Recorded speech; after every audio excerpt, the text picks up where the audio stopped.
of FailCon. So FailCon, for people who have not kind of gone through their mails, is the first event that we're doing on December 14th at Hyderabad to kind of celebrate failure.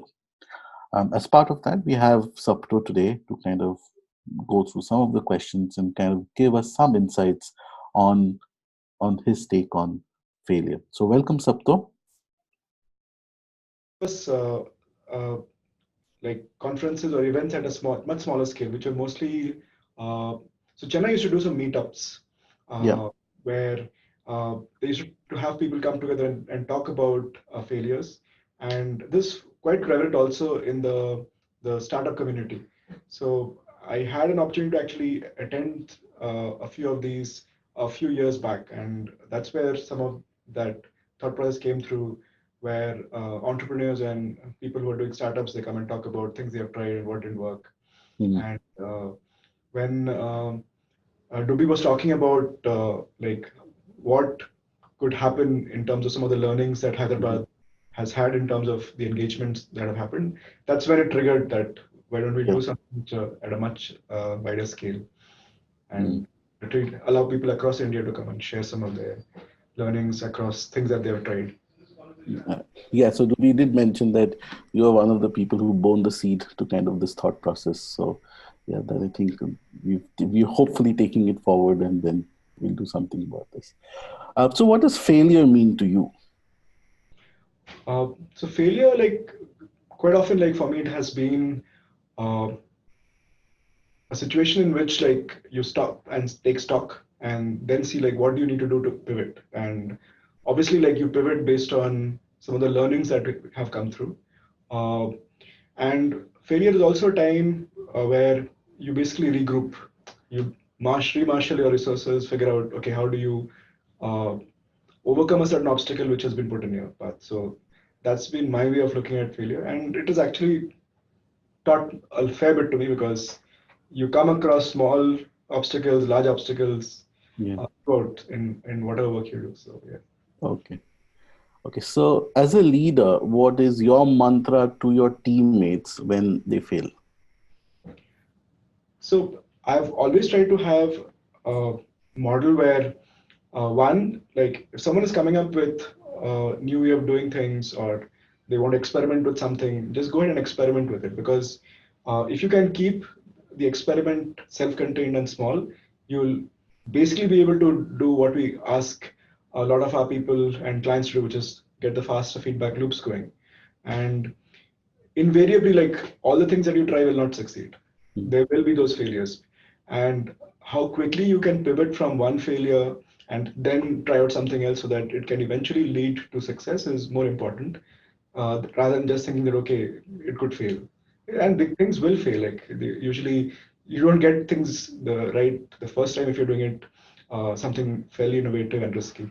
Yeah, and I think at times it kind of discourages people who are not too used to failure. That how do I pivot from here and keep carrying forward and keep trying? I think that is an important aspect as well, I guess.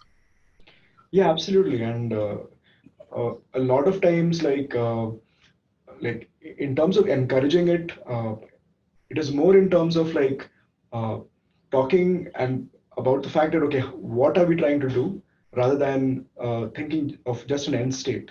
Because the end state, yeah, it could be success or it could be failure.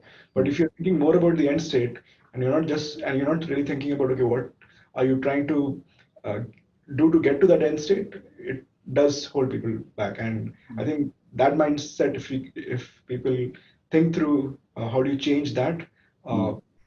the progress happens much faster. So it's essentially what we talk about, right? How do you break a Yeah, problem into its components and then try and get through each of them? yeah, right. So next question is, how do you encourage risk taking?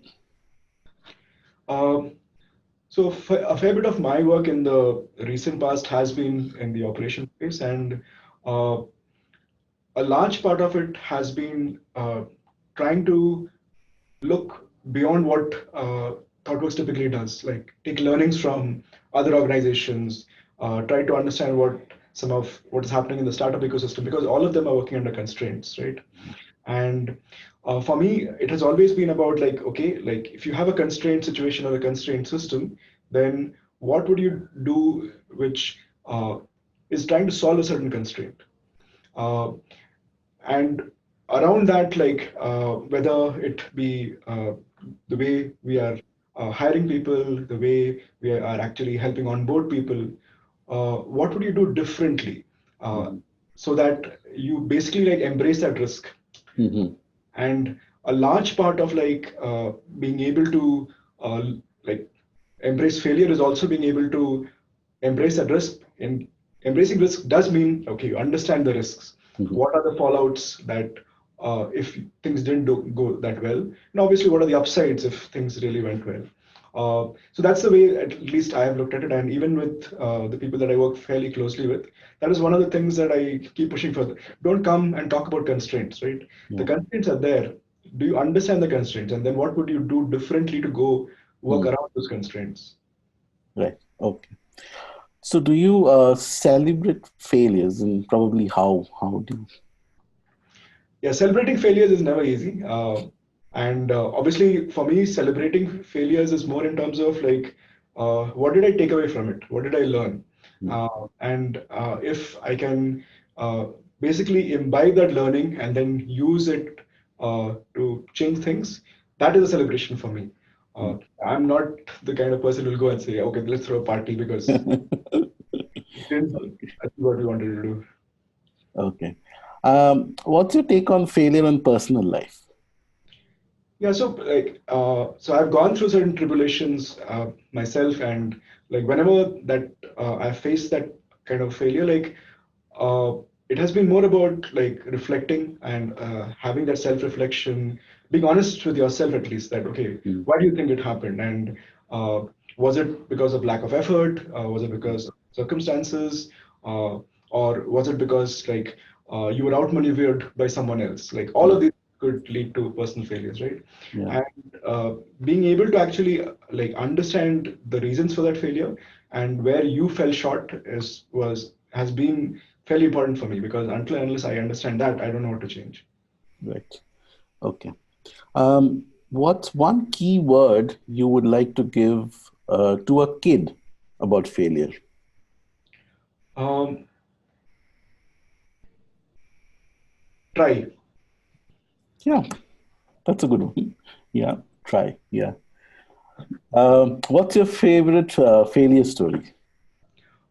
Oh yeah, so and my favorite failure story is associated with a book. Mm. In fact, not just a book, it's an author, Mhm. and author like that I'm actually listening to right now.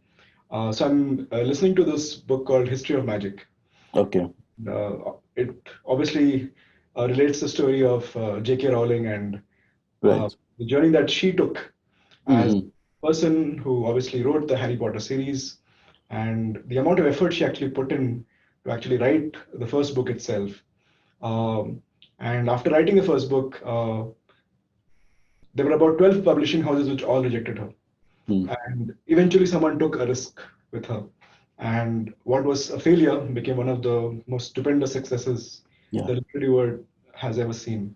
And yeah, that's mind blowing. And it really like gives you goosebumps when you just read about that.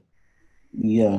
I heard that, I think she had also done a keynote at Stanford University MBA class where did she talk about her failure and how she actually evolved. So that was, I think, connected to it. Reminded me when you spoke about this book. I think it reminded me of that story that she kind of talked about in that keynote. Okay, I haven't seen that. Maybe I'll look out for it. Yeah. Yeah. Um, so in many times in our day-to-day life, so client generally can react harshly to a mistake. So how do you generally respond to that?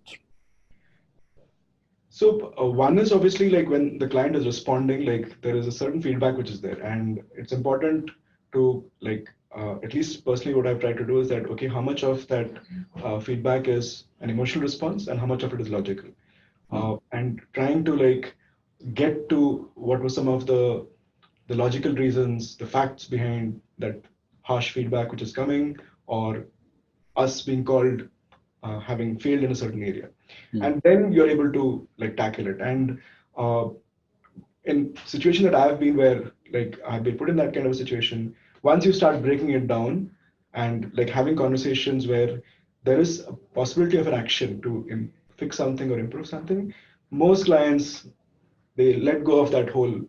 emotional outburst because a lot of times they're expressing their dissatisfaction, their feeling of helplessness as well. So Right. being able to move them beyond that and get to okay, what are the things that we need to fix usually helps. Yeah, and I think for the PM community, I come from the PM community, and that kind of information is really helpful. How we can deal with certain difficult situations when we are dealing with customers, and I think that's really insightful. And one last question that I have is, how do you re-energize when you have felt burnt out or you fail? How do you pick yourself up and move on to the next endeavor or the next pursuit? Yeah, I think it differs from person to person. For me, like there are a couple of things which work. So I do like my quiet time where I can, if I have faced a certain kind of failure, be able to sit and think through things, or maybe just read a book or listen to some instrumental music. So that's the way I recharge. So part of it is also to do with where I'm from an MBTI standpoint. So being able to recharge with having some quiet time is important for me.